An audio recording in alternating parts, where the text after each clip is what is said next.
बहुत समय पहले विजयगढ़ का किला आसमान को छूता था। उसकी सबसे चमकीली रोशनी थी राजकुमारी चंद्रकांता। काले बादलों जैसी रातों में भी उसका चेहरा ऐसा लगता था जैसे चांद ने खुद धरती पर आकर बैठ लिया हो। एक दिन पड़ोसी राज्य नौगढ़ के वीर राजकुमार वीरेंद्र सिंह किले के पास से गुजरे। ऊंची दीवारों पर बैठे कबूतरों की तरह उनके मन में एक अजीब सी हलचल हुई। उन्होंने पहली बार चंद्रकांता को देखा था और देखकर उनका दिल जैसे किसी कहानी में गिर पड़ा। लेकिन दोनों राज्यों की दोस्ती अच्छी नहीं थी। राजा क्रूर सिंह और उसका चालाक साथी शिवदत्त चाहते थे कि चंद्रकांता कभी विजयगढ़ से बाहर न निकले। वे दोनों की मुलाकात को रोकना चाहते थे। फिर भी किस्मत बड़ी जिद्दी होती है। एक शाम जब सूरज ढलकर लाल होता गया, चंद्रकांता ने किले के बाग में किसी को छिपते देखा। वो वीरेंद्र थे। उसी पल हवा थम गई और फूलों ने जैसे रास्ता दे दिया।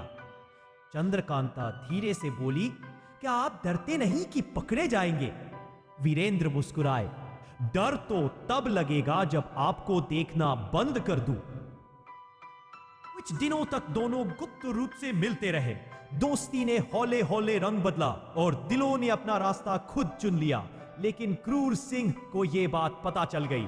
वह बहुत गुस्सा हुआ और उसने चंद्रकांता को एक जादुई तहखाने में कैद कर दिया। तहखाने में दीवारें घूमती थी, रास्ते बदल जाते थे और आवाजें खो जाती थी।